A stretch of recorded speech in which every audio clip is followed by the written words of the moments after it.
Merci. Merci, merci à dans les années et à frère Simon qui m'ont précédé ce matin. Alors, je vous accueille tous dans le précieux et beau nom de notre Seigneur et Sauveur Jésus-Christ. En ce premier dimanche de l'an 2025, que la grâce et la paix de notre Seigneur soient avec nous tous. Amen. Bien, c'est l'heure pour l'étude biblique. Donc, nous sommes dans les livres des Actes et des Apôtres. Alors, nous avons déjà commencé par le chapitre 1er, le mercredi passé.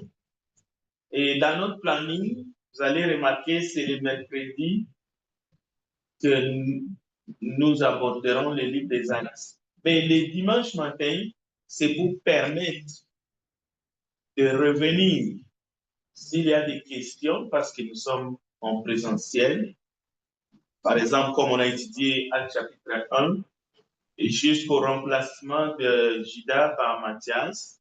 Donc, aujourd'hui, n'hésitez pas à poser des questions sur Acte chapitre 1er, s'il y a des questions, bien entendu. Et je vais commencer Acte chapitre 2. Donc, chaque fois, ça sera comme ça. Et mercredi, on abordera peut-être Acte chapitre 3 si on n'a pas fini. Acte 2. Ce matin, nous continuerons Acte chapitre 2 le mercredi. Donc, le planning, vous pouvez savoir en avance ce que nous étudions le mercredi et même le passage biblique pour les sermons. Parce que le thème est connu pour les dimanches, c'est la vie de Jésus-Christ. Et les études bibliques et les enseignements, c'est sur les actes des apôtres. Donc, on sait où nous allons, on peut se préparer en avance pour arriver bien préparé. On peut lire même les textes en avance, à la maison, chez soi. Alors, c'est affiché derrière. Vous pouvez prendre une photo du planning d'enseignement et des sermons. Mais ceux qui ont des emails, sûr et certain, vous allez les recevoir ou vous l'avez déjà reçu. Alors, je voulais vraiment préciser, le mercredi, nous revenons le dimanche matin pour continuer, échanger sur ce que nous avons étudié. OK. Donc, nous sommes dans Actes chapitre 2.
Alors, nous avons vu ensemble que les livres des actes,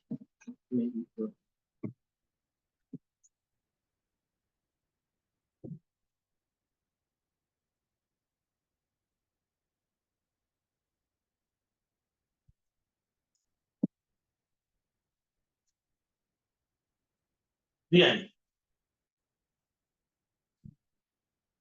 Nous avons vu ensemble que le livre des Actes, c'est le 5e livre du Nouveau Testament. Très rapidement, on y trouve les activités et les enseignements des apôtres de Jésus-Christ.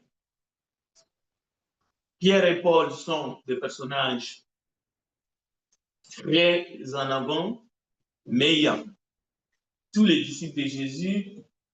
Nous allons voir l'établissement des premières assemblées et nous continuerons dans cette étude à explorer comment les apôtres ont vécu l'établissement de l'Église. Nous verrons des détails sur la croissance de l'Église primitive. C'est très intéressant. Après la mort de Jésus et sa résurrection, nous verrons comment l'Église avait grandi. L'Église croissait. Nous avons déjà vu que les actes des apôtres commencent par la promesse, mais une grande promesse faite aux apôtres par le Seigneur, Jésus-Christ. Et cette promesse était liée à un service. Et ce service, c'est la prédication de la bonne nouvelle. Il fallait qu'ils entendent la venue du Saint-Esprit, pas simplement pour qu'ils soient abreuvés, mais c'était pour qu'ils réalisent la grande commission. Donc, le Saint-Esprit n'est pas venu. On peut dire le but premier de la venue du Saint-Esprit, la promesse était liée à la prédication de la bonne nouvelle. La promesse de la venue du Saint-Esprit, mais aussi, il fallait qu'il soit revêtu de la puissance. Donc, il faut faire cette différence dont beaucoup ne veulent pas. Automatiquement, parce que l'Esprit est venu, parce qu'ils ont été remplis du Saint-Esprit, donc c'est la réception de la puissance. Non. Quand on dit ici puissance, c'est le pouvoir de guérison miracle. C'est deux choses différentes.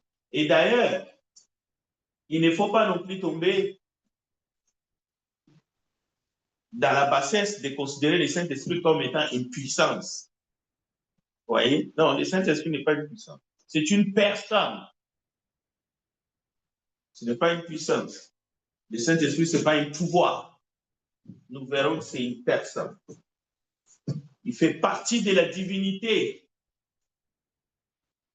Mais sa venue était liée principalement dans les cas des apôtres à qui Jésus a parlé face à face, ses premiers disciples qu'il a choisis, et on connaît leurs noms, ils sont listés, il fallait qu'ils soient revêtus de la puissance du Saint-Esprit en plus pour opérer des guérisons miracles qui sont des signes pour authentifier la prédication de l'Évangile. Et ces signes les accompagnaient. Maintenant, certains vont généraliser. Certains vont prétendre qu'ils en ont, mais alors qu'ils n'ont pas. C'est-à-dire, ils ne sont pas des Paul, ils ne sont pas des Pierre, ainsi de suite. Même parmi les disciples au premier siècle, il y en avait qui n'avaient pas ce pouvoir de guérison miracle ou qui ne l'exerçaient pas. C'était limité. Là, j'anticipe et nous le verrons. Philippe, à Samarie, il prêche l'évangile. Il y a même des miracles qui sont opérés, qui va amener un Simon le magicien à la conversion. Mais pour que les gens qui ont été baptisés reçoivent à leur tour le Saint-Esprit, il fallait que Pierre et Jean se déplacent de Jérusalem à Samarie. Ça, c'est un exemple type. Donc, il y a un grand événement dans les livres des Actes, tout de suite au début, on l'a vu, c'est la résurrection de Jésus. Mais la résurrection de Jésus, déjà dans les évangiles, Jean chapitre 20, ainsi de suite, Jésus est déjà ressuscité. Mais on en parle dans la prédication, dans les discours, c'est-à-dire la grande nouvelle, lorsqu'on annonce l'évangile après la venue du Saint-Esprit, il s'agit de rappeler ce Jésus qui a été ressuscité. C'est ça le message clé. Et ce message est destiné aux Juifs et aux non-Juifs. Même si au début, c'est destiné aux Juifs, parce que ça commence à Jérusalem, mais à Jérusalem, il y a aussi des non-Juifs. C'est-à-dire, il y a des Juifs convertis au judaïsme, mais ils sont originaires d'Éthiopie. Ils sont originaires d'Égypte, des Arabes. Ils se retrouvent à Jérusalem pour adorer. C'est-à-dire, ils sont convertis au judaïsme. Ils étaient convertis au judaïsme. Et ils ont reçu la parole de Dieu qui a été prêchée par les apôtres. C'est très intéressant. Donc, les actes des apôtres sont également importants, les livres des actes des apôtres, pour comprendre la formation et la structure de l'Église primitive. On va trouver des enseignements dans Éphésiens, dans tous les livres, mais la manière concrète de voir comment l'Église était formée, structurée, c'est dans les livres des actes des apôtres, pas ailleurs, pas dans le monde, pas dans les compagnies, dans les sociétés du monde. C'est dans les actes des apôtres qu'on voit la formation, que nous pouvons comprendre la formation et la structure de l'Église primitive. La répartition des tâches entre les différents apôtres et les autres leaders dans l'Église. Tous sont-ils apôtres? Non. Tous sont-ils prophètes? Non. Il y a répartition des tâches. Nous allons le voir, nous allons le comprendre dans les livres des actes. Donc, si vous lisez les livres des actes, vous avez des réponses. Si vous sortez des livres des actes, vous sortez de la doctrine. Enfin, les actes des apôtres montrent comment l'Esprit Saint a guidé, soutenu les premiers chrétiens dans leur mission de partager la bonne nouvelle dans le monde entier. Nous pouvons voir. C'est pour cela que je vous ai dit tout de suite, le Saint-Esprit, ce n'est pas une puissance, c'est une personne. Il parle. Il guide. On enseigne par son autorité, par sa puissance, ainsi de suite. Mais est-ce qu'il a cessé de guider ceux qui prêchent l'évangile, ceux qui annoncent dans le monde entier? S'il cesse de guider, alors nous marchons dans la chaîne. Ce qui n'est pas souhaitable. D'accord? Bon, certains points qui sont des signes de la venue de l'Esprit ou de l'effusion, nous allons essayer de regarder, nous sommes dans Acte 2, mais beaucoup se sont perdus là-dedans. Un grand bruit, comme celui d'un vent impétueux et puissant. Je parle des signes. Lors de la venue du Saint-Esprit, dans Actes des Apôtres, on parle d'un grand bruit, on parle de l'âme de feu qui se divisait et planait au-dessus de chaque tête. Bon, il y a aussi la parole, la puissance nouvelle, des choses qu'on ne voyait pas. Nous venons de parler des signes miraculeux se sont opérés. Par exemple, parler en toute langue. Là encore, c'est un thème où beaucoup sont sortis de la sainte doctrine, mais volontairement. Parce qu'ils ont suivi le beau parleur. Au lieu de suivre les enseignements des apôtres, non. Ils ont suivi certains guides. Ils ont suivi des illuminés, des personnes qui se disent illuminées.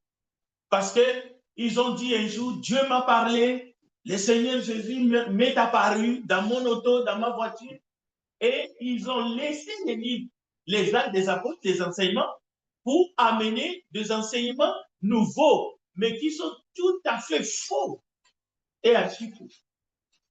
Alors, nous verrons les langues qui étaient intelligibles. Ce n'étaient pas des langues inconnues pour le public. Cela veut dire les langues inconnues pour le public, parce qu'ici nous sommes en public, ne sont pas les bienvenus dans l'église de Jésus-Christ, dans l'église que Jésus-Christ a créée, a fondée. Les langues sont intelligibles, c'est-à-dire non des langues inconnues pour le public. Oui, je vois une main levée, allez-y rapidement. Vous avez dit que le Saint-Esprit n'est pas une puissance, une personne qui n'est pas assez compliquée. Oui. Mais lorsque nous lisons à 1er, verset 8, il dit, vous recevez une puissance, mais Saint-Esprit, je viens de la terre de Christ. S'il est dans vous,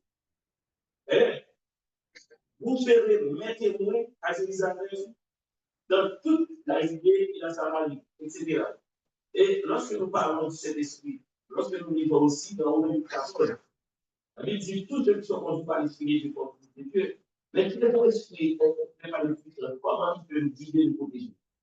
Ok, très bien pour la question. Et surtout que nous sommes dans Actes chapitre 2, la question concerne vraiment le chapitre que nous étudions. La manière de répondre à cette question, Dieu est le Tout-Puissant.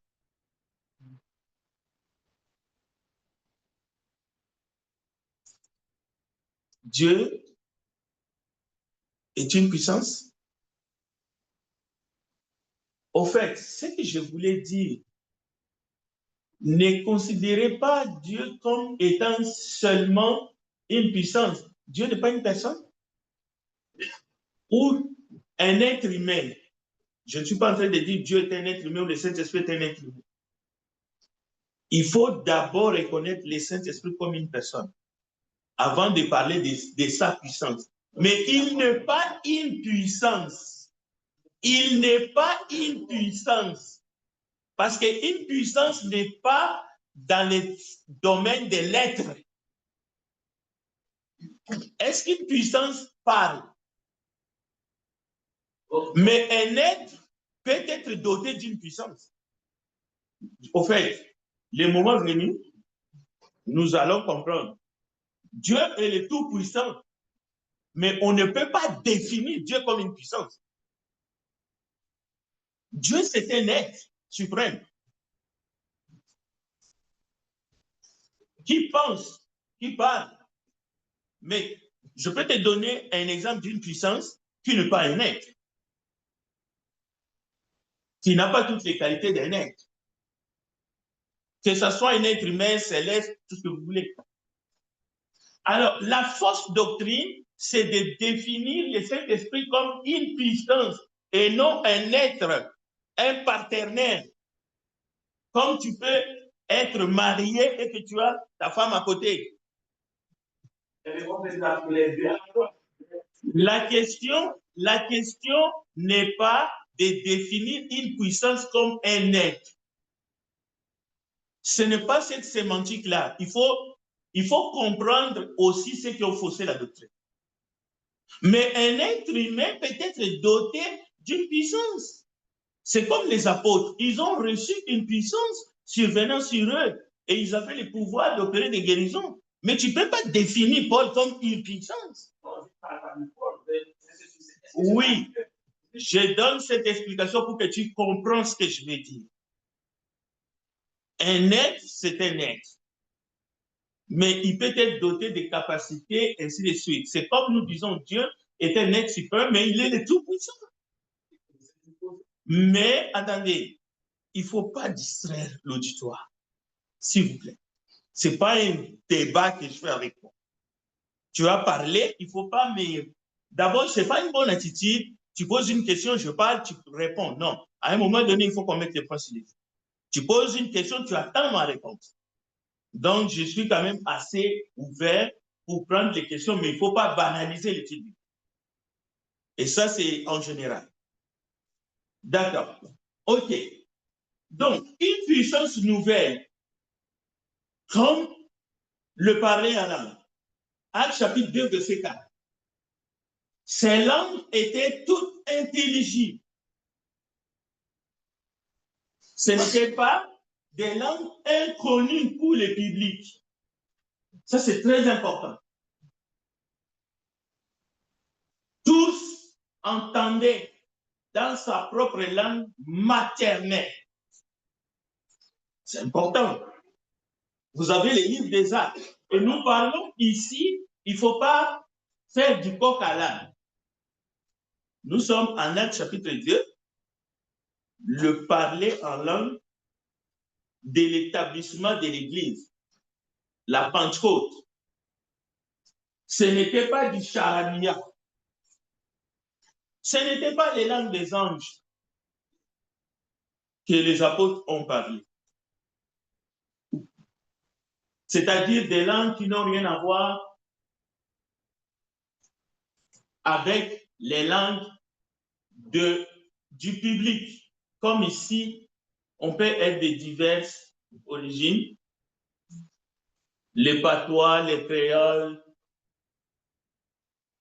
les hispanophones, les romains, les italiens, d'accord? Les langues des Actes des apôtres étaient intelligibles. Maintenant, frère, vous pouvez faire affaire avec des gens qui vous parlent de la Pentecôte, mais qui parlent des langues inconnues. Bon, sachez que vous êtes avec des gens qui sont dans la fausse doctrine. Les livres des Actes. Yeah. Donc, que personne ne vous séduise. Même pas vous-même. Ne vous séduisez pas vous-même.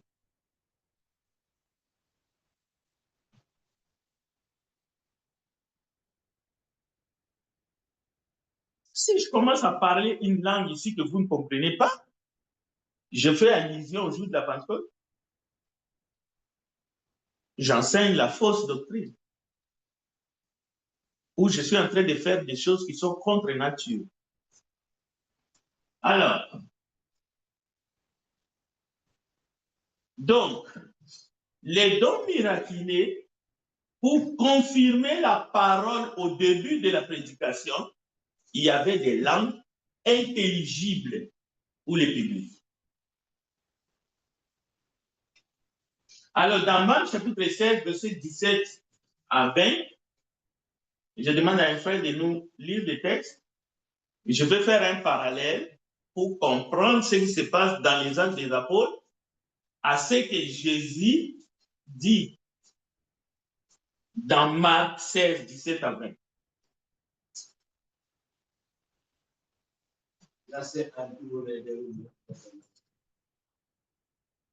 Marc 16, 17 à 20. Voici les miracles qui accompagneront ceux qui vont en mon nom.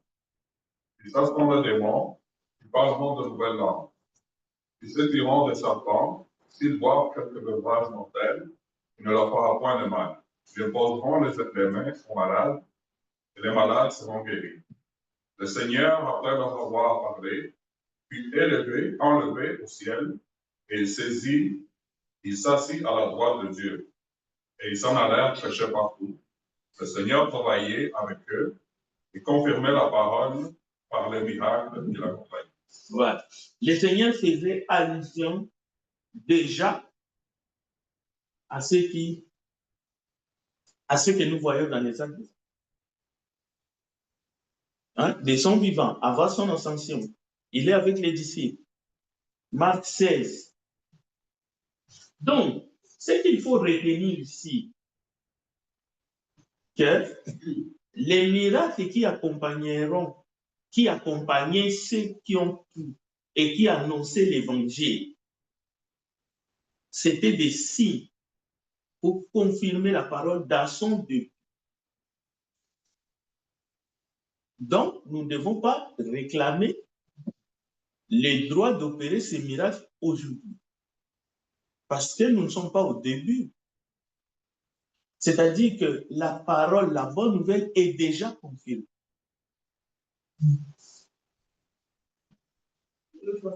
Oui, Serran. Oui, pas vraiment on comprend ce que tu dis, mais je comprends bien ce que frère Emmanuel Beauvoir dit normalement, parce que là, avant le chapitre 3, il parle de l'inclusion du Saint-Esprit. Il a dit aux apôtres de recevoir une puissance que cet esprit survient dans tout vous et vous se remettre à Jérusalem de la vie, la Samarie, même de la terre. Comment un homme peut faire cela normalement sans avoir une puissance? Maman qui l'a fait, normalement, je comprends bien du tout. OK. Une puissance, c'est une capacité d'opérer des choses qu'un homme normal ne pourra pas. Oui, ils ont reçu, ils ont été abreuvés du Saint-Esprit. Mais en étant abreuvés du Saint-Esprit, ils ont reçu une capacité d'opérer de miracles que les autres hommes ne pouvaient pas. C'est cela la puissance. Mais la nature du Saint-Esprit, de l'Esprit Saint, c'est comme la nature de Dieu. Nous ne pouvons pas étudier Dieu, mais la parole de Dieu nous donne des indices pour connaître. Je ferai une étude ce que signifie un être. Peut-être c'est cela, ça va répondre à cette question. C'est-à-dire, on va avoir une étude, la différence entre un être et une puissance. Il y a une différence. Il ne s'agit pas, une puissance c'est un être c'est un être. Ça, c'est la confusion. Mais un être peut être doté d'une puissance qui est survenue sur lui. Le Saint-Esprit, c'est un être spirituel. Il fait partie de la divinité. Mais il est doté de puissance. Jésus-Christ est un homme. Jésus-Christ est un être. Il avait même le double nature. Il était homme, il était Dieu. Mais une fois, on a appelé Jésus, ou même les disciples, la puissance. On appelait Paul la puissance, on appelait Barnabas. Mais les apôtres ont dit non. Nous ne sommes pas tous ça là, nous ne sommes pas des dieux, ainsi de suite. On peut qualifier Dieu. Oui, ma sœur, vas-y, je vois une main qui est levée. Sœur. Je suis d'accord avec toi parce qu'il y a un passage biblique qui dit que le Saint-Esprit, il ne faut pas l'attrister. Éphésiens 4:30. Éphésiens 4:30. Oui. Alors, si ce n'est pas un être, tu ne vas pas commencer à attrister les discours. Parce que, par exemple, les témoins de Jéhovah, ils disent que les Saint-Esprit, c'est une énergie. Voilà.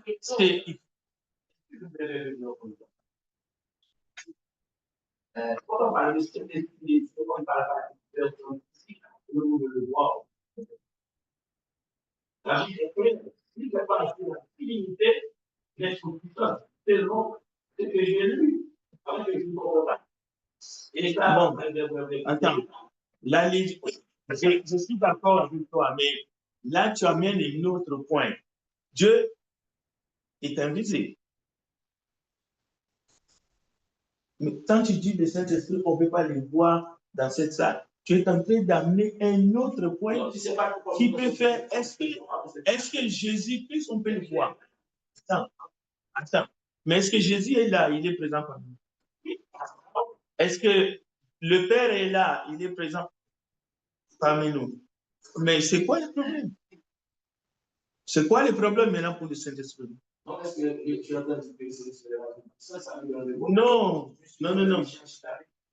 Bon, écoutez, j'ai dit, bon, j'ai dit je vais revenir à un autre moment. On va essayer de définir un être et une puissance parce que sinon, on ne va pas avancer. OK? On ne revient pas là-dessus. Oui, quelqu'un d'autre? Oui, vas-y.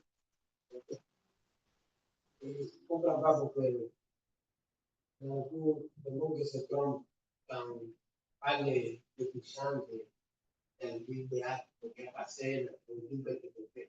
C'est ce que tu viens de dire. Si tu viens à passer ça, tu dis, à part le problème qu'il va donner, ça, qui sent la capacité qu'il va donner Oui. pour le productif. Un être peut être doté d'une puissance, mais qualifier un être d'une puissance, c'est tout à fait ridicule. C'est une lecture, comme le frère dit, il ne faut pas faire une lecture, il ne faut pas interpréter la Bible au pied de la lettre. Il faut comprendre ce que le texte veut dire. C'est ça. Donc, c'est ça la différence. C'est la capacité pour annoncer l'évangile en différentes langues, et tous les mots, que ce soit les à la capacité de parler notre langue, parce que l'Église, c'est que Jésus voulait que son message, tout le monde le comprenne, en grec, en arabe, et tout le monde qui était là. Cette définition, frère Daniel, si on définit le Saint-Esprit comme étant la puissance, cela veut dire quoi? Parce qu'il y a quelque chose qui se cache derrière. On va les sortir. On va sortir la frère Daniel. Si le Saint-Esprit, on le qualifie comme puissance dans les termes littéraux, cela veut dire tout individu qui reçoit le Saint-Esprit doit avoir les capacités qu'avaient les apôtres de Jésus. Et c'est ça la fausse doctrine. Et là, certains vont venir. Non, les autres ont reçu le Saint-Esprit, donc la puissance. Nous recevons les dons du Saint-Esprit. Vous voyez? On commence à se tromper soi-même. Parce qu'il y a des textes qui sont clairs. Soyez remplis du Saint-Esprit, soyez remplis de l'Esprit, mais ne vous enivrez pas les mains. Donc, si vous définissez l'Esprit de Dieu, le Saint-Esprit, comme étant la puissance qu'ils ont reçue en Actes 1:8, donc, le frère Benjamin, frère Daniel, le frère Évolus, et toi-même, tu dois, parce que tu as reçu la puissance. Maintenant, il faut que tu ressuscites les morts. Et si tu bois quelques breuvages mortels, tu ne seras pas mort. Et je connais beaucoup des hommes de Dieu avec cette fausse doctrine. On les a empoisonnés, ils sont morts. Je connais un personnellement.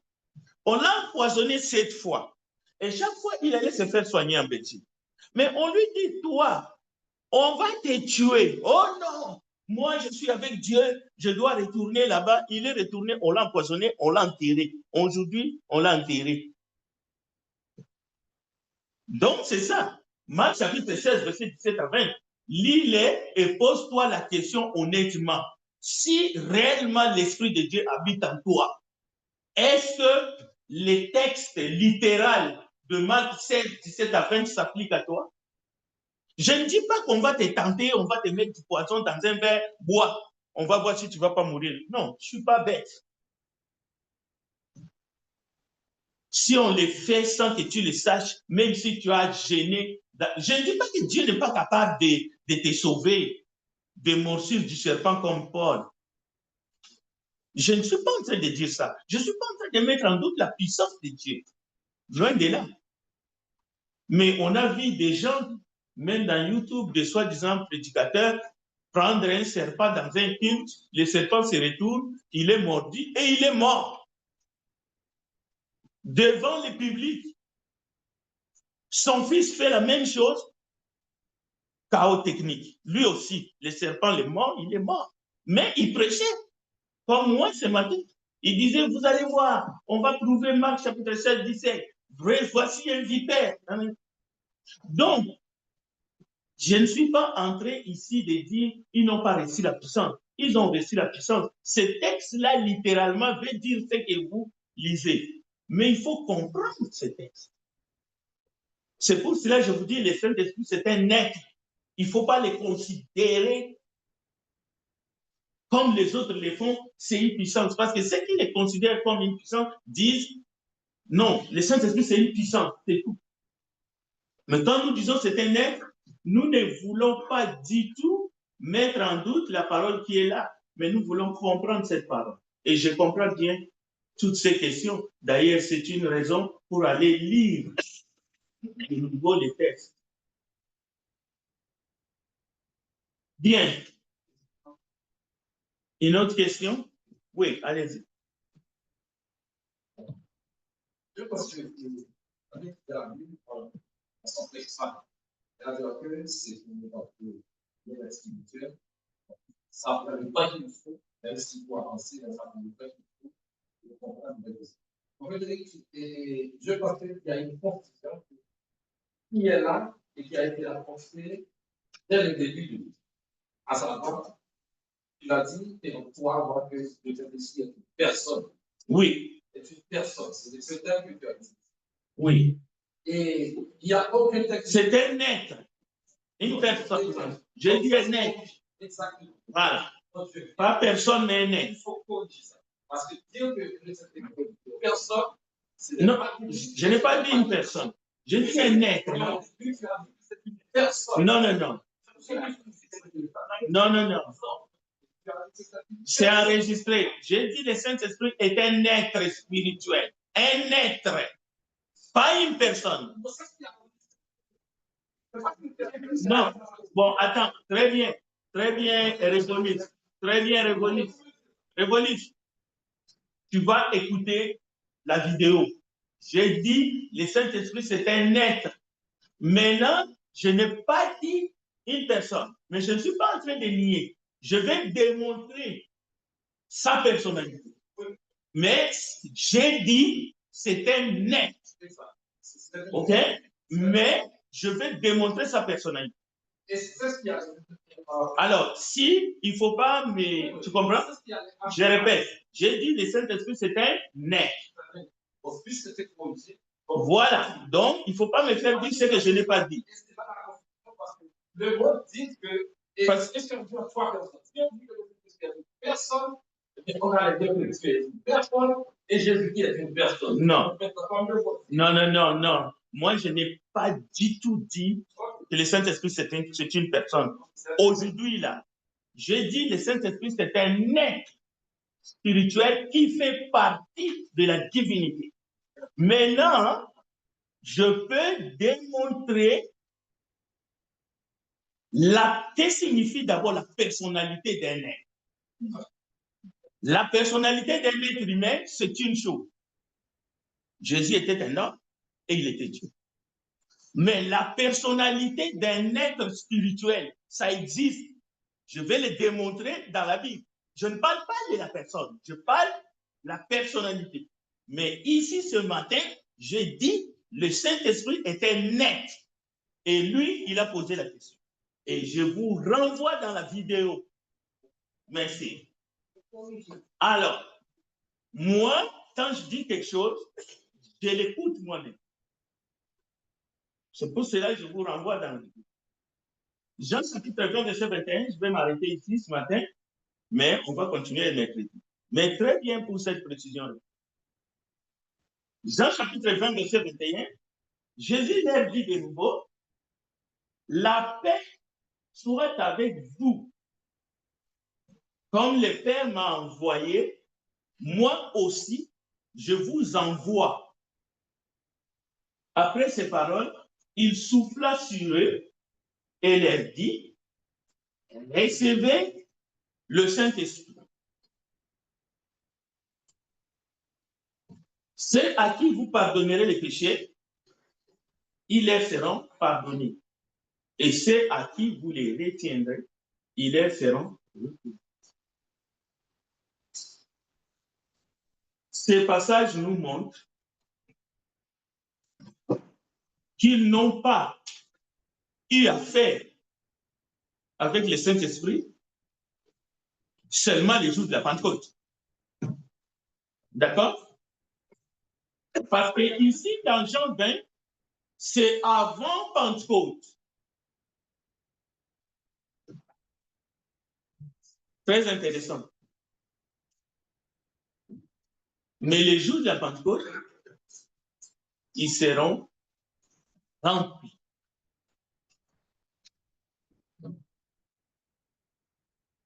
Les jours de la Pentecôte, ils ont eu affaire avec le Saint-Esprit comme jamais auparavant. Les jours de la Pentecôte, l'être qui est le Saint-Esprit a quitté le ciel pour venir demeurer sur la terre. Pas seulement parmi les disciples, mais il était en eux.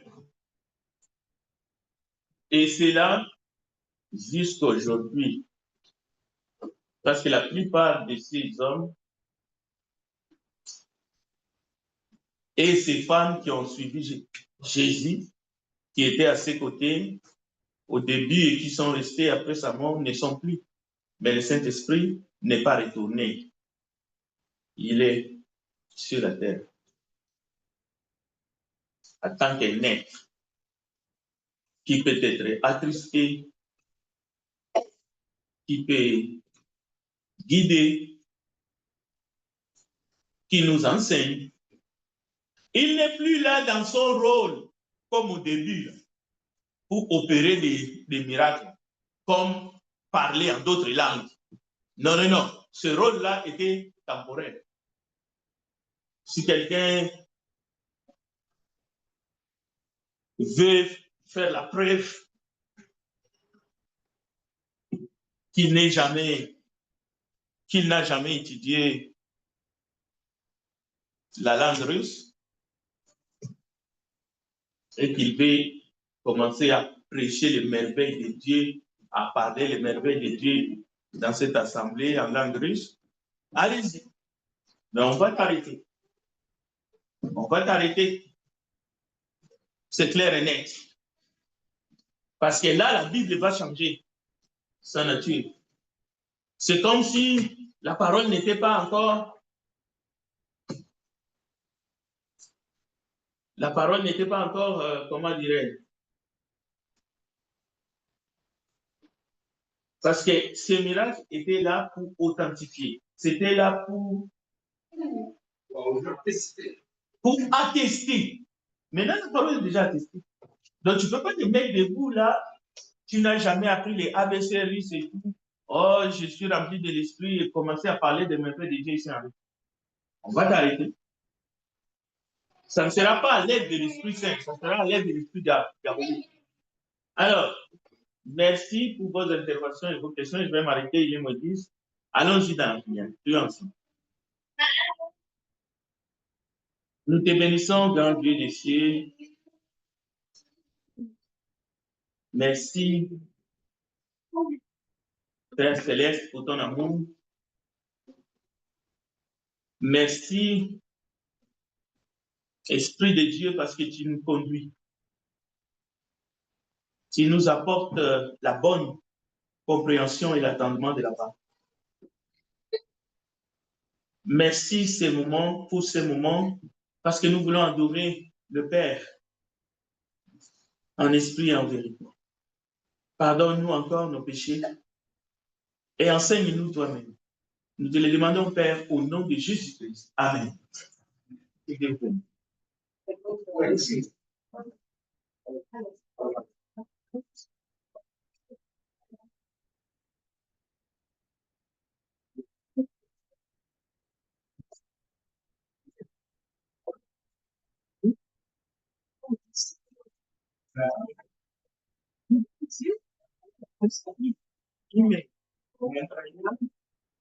Check.